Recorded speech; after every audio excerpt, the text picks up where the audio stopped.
لا حول ولا قوة إلا بالله العلي العظيم. أعوذ بالله من الشيطان اللعين الرجيم. بسم الله الرحمن الرحيم. رب اشرح لي صدري ويسر لي أمري واحلل عقدة من لساني يفقهوا قولي. اللهم صل على محمد وآل محمد وعجل فرجهم. خیران عزیزان، السلام علیکم ورحمۃ اللہ. جیسے کہ ہم پڑھتے ہوئے آ رہے ہیں کہ تفسیر قرآن مجید کے بارے میں کہ اب تک ہم نے جو ہے وہ قرآن مجید خود اس سے معجزنما کتاب، آسمانی کتاب کی جو فضیلتیں ہیں اس کے بارے میں پڑھتے چلے آ رہے ہیں. آج بھی ہم عظمت قرآن کریم امام امیر المؤمنین علیہ السلام کی زبانی پڑھیں گے کہ مولا متقیان نے کہ جس کے پاس کل کتاب کا علم ہے، خود خالق کائنات کہتا ہے کہ وہ ایسا شاہد ہے رسالت کا کہ جس کے پاس کیا ہے، کل کائنات کی کتابوں کا علم ہے. یعنی صرف قرآن مجید کا علم نہیں ہے بلکہ آپ نے بارہا واقعات کو سنا ہوگا، حقائق سنی ہوگی کہ امیر المومنین کے پاس جس مسلک کا آتا تھا اور سوال جب کرتا تھا تو مولا متقیان اس کی اعتقاد کے اعتبار سے، اس کی کتاب کے اعتبار سے اسے جواب دیا کرتے. یعنی اگر کوئی نصارہ آتا تھا تو اسے ویسے ہی جواب دینا، کوئی عیسائی آئے تو اسے ویسے ہی بالکل انجیل کی زبانی میں جو ہے وہ جواب دینا. اور اگر جناب موسیٰ کی نسل کا کوئی آ جائے یا ماننے والا آ جائے تو وہاں پر انہیں ان کی کتاب، ان کے صحف سے ہی جواب دیا کرتے تھے. یعنی امام علی علیہ السلام کے پاس ہر کتاب کا علم موجود تھا. یوں ہی نہیں، مولا نے یوں ہی لوگوں کو پکار کر کہا تھا کہ تم مجھ سے علم حاصل کرو، تم مجھ سے سوالات کیا کرو. میرے سینے میں کیا ہے، علم اتنا زیادہ بھرا ہوا ہے کہ وہ میرے سینے میں موج مارتا ہے. تو امام کے پاس وہ علم تھا.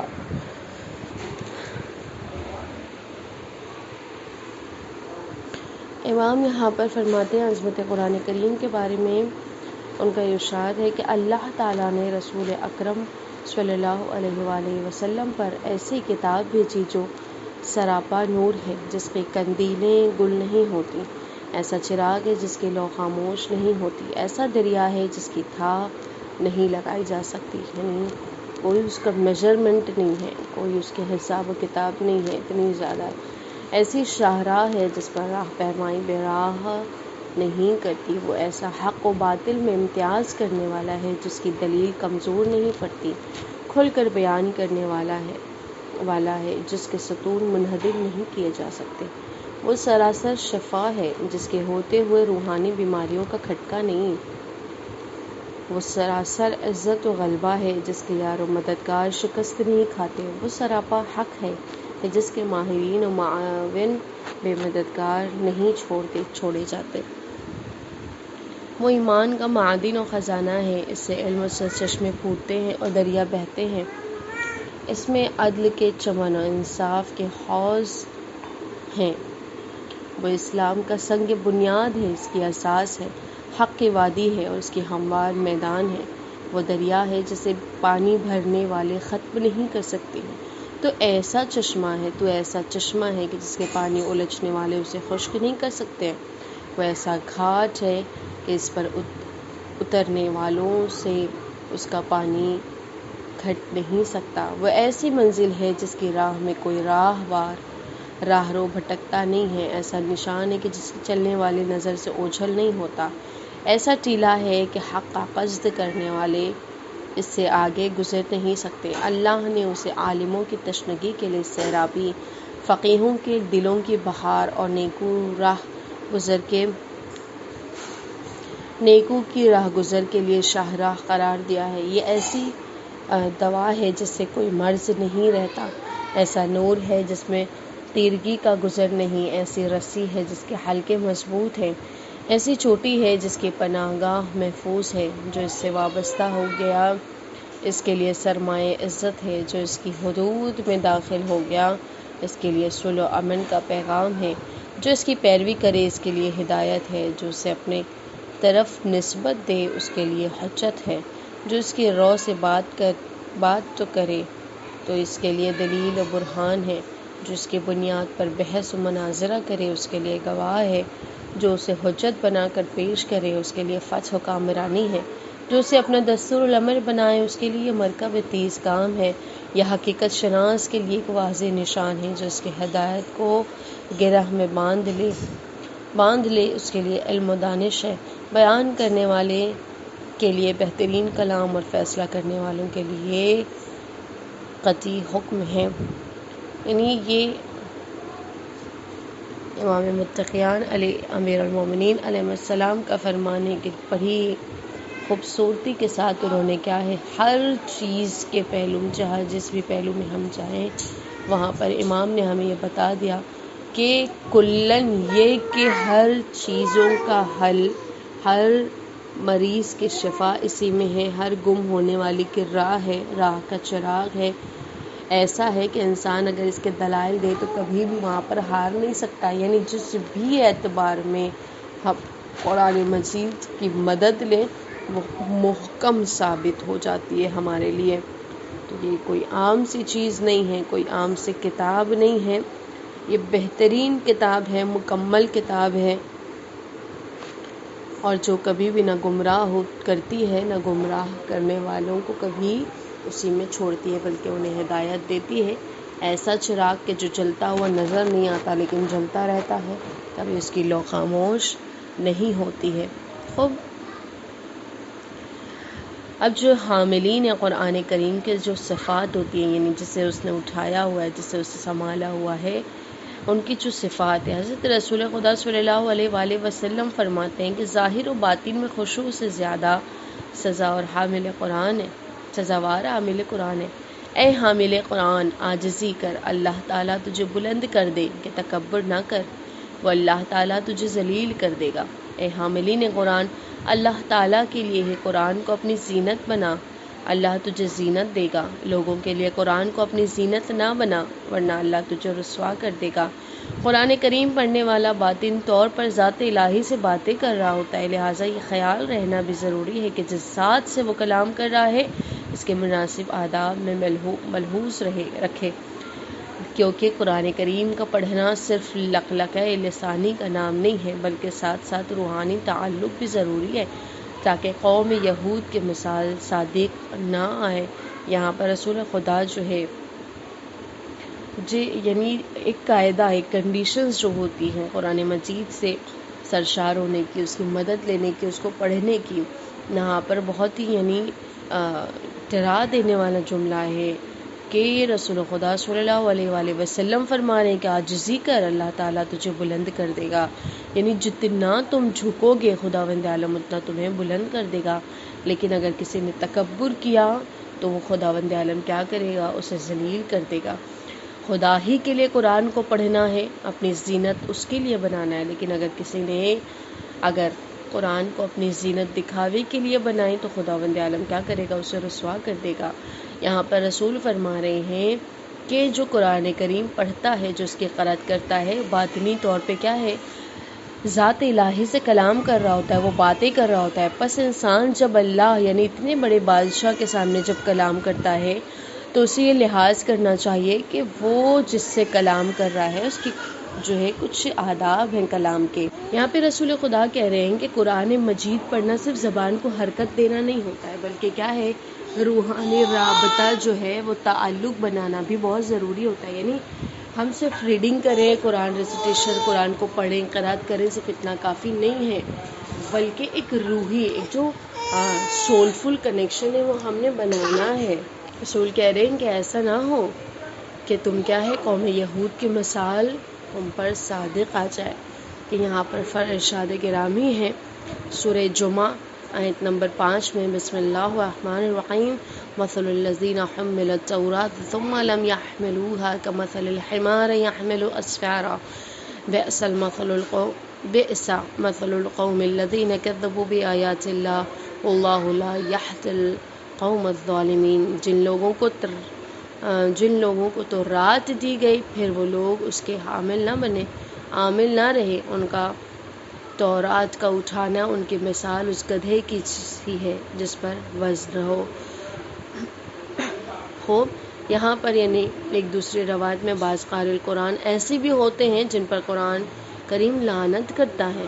حضرت امیر المومنین علی علیہ السلام ارشاد فرماتے ہیں کہ اس امت کا قاری قرآن اگر جہنم میں داخل ہو تو سمجھ لو کہ وہ آیات قرآنیہ سے مسخری کیا کرتا تھا۔ یعنی یہاں پر واقعاً دلوں کو ہلا دینے والی باتیں ہیں۔ یہاں پر سورہ جمعہ میں ارشاد ہوتا ہے کہ لوگوں کو تو رات دی گئی، یعنی تورات جو دی گئی ہے لوگوں کو، یعنی تورات مل جو گئی ہے انہیں، پھر وہ لوگ یعنی حامل نہ بنے، یعنی اٹھا تو لیا، مل تو گئی، پڑھ تو لیا، لیکن وہ جو چیزیں اس سے حاصل کرنی تھی تورات سے، وہ چیزیں انہوں نے حاصل نہیں کی۔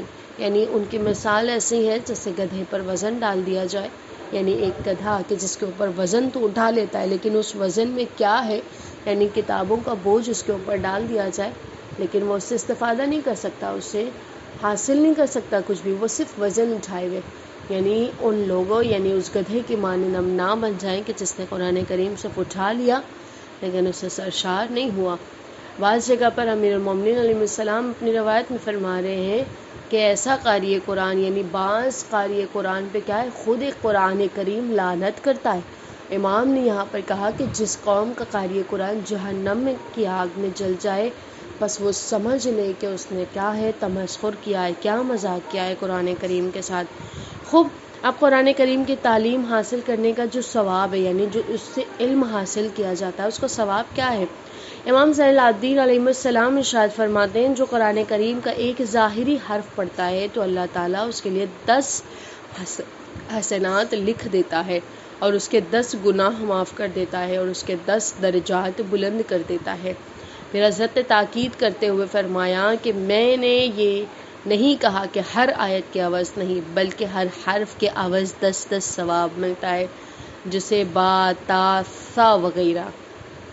طبیب البیان کی تفسیر القرآن کی جو ہے حوالہ ہے یہ، یعنی ہر لیٹر کے بدلے 10 ثواب اسے ملتا ہے۔ اتنا زیادہ ثواب قرآن کریم کے تلاوت کرنا، اس کا علم حاصل کرنے سے انسان کو ملتا ہے۔ یعنی اگر کسی نے بسم اللہ کی بھی علم حاصل کر لیا تو اس کے جتنے ایک لیٹرز ایک الفابیٹ سے ان سب کے بدلے اسے 10 ثواب ملتا جائے گا۔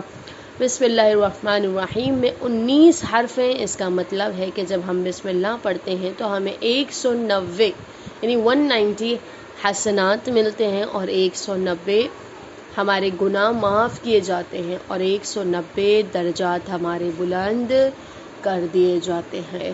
قرآن کریم کی تعلیم دینے کا ثواب کیا ہے؟ یعنی یہ تعلیم حاصل کرنے کا ثواب تھا، اب قرآن مجید کی جو علم کو پہنچاتا ہے دوسروں تک، جو تعلیم دیتا ہے، اس کا ثواب یہاں پر کیا ارشاد فرما رہے ہیں رسول خدا صلی اللہ علیہ وآلہ وسلم؟ فرماتے ہیں جو کوئی اپنے بچے کو قرآن کریم کی تعلیم دے گا اس کو 10,000 حج بیت اللہ کا ثواب ہے، 10,000 عمرہ کا ثواب ہے، 10,000 اولاد حضرت اسماعیل بے غلام آزاد کرانے کا ثواب ہے، 10,000 مرتبہ غزوات میں شرکت کرنے کا ثواب ہے، 10,000 بھوکے کو کھانا کھلانے کا ثواب ہے اور 10,000 برہنہ یعنی ننگے کو لباس پہنانے کا ثواب ہے، اور اس کے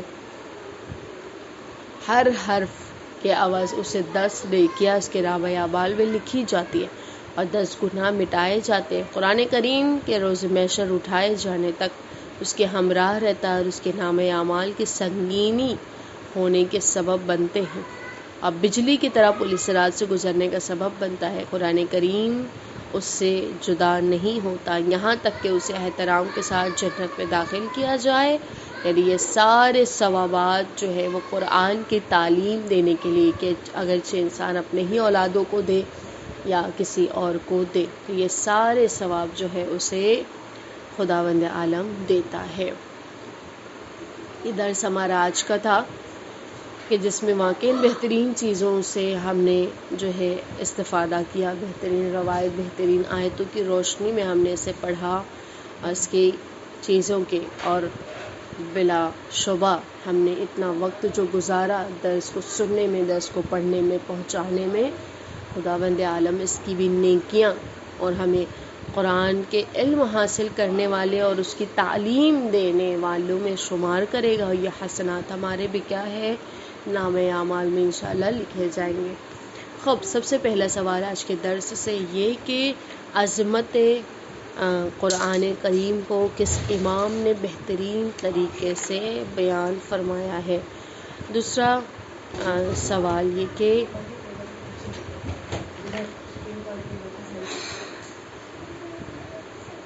حاملین قرآن کریم کی جو صفات بیان کی ہے رسول خدا صلی اللہ علیہ وآلہ وسلم نے، ان میں کیا چیز ہونی چاہیے، یعنی کس طرح سے اسے اپنا رابطہ قائم کرنا ہے قرآن کریم کے ساتھ اور خداوند عالم کے ساتھ، اسے کس چیز کا لحاظ رکھنا چاہیے. تو تیسرا سوال یہ کہ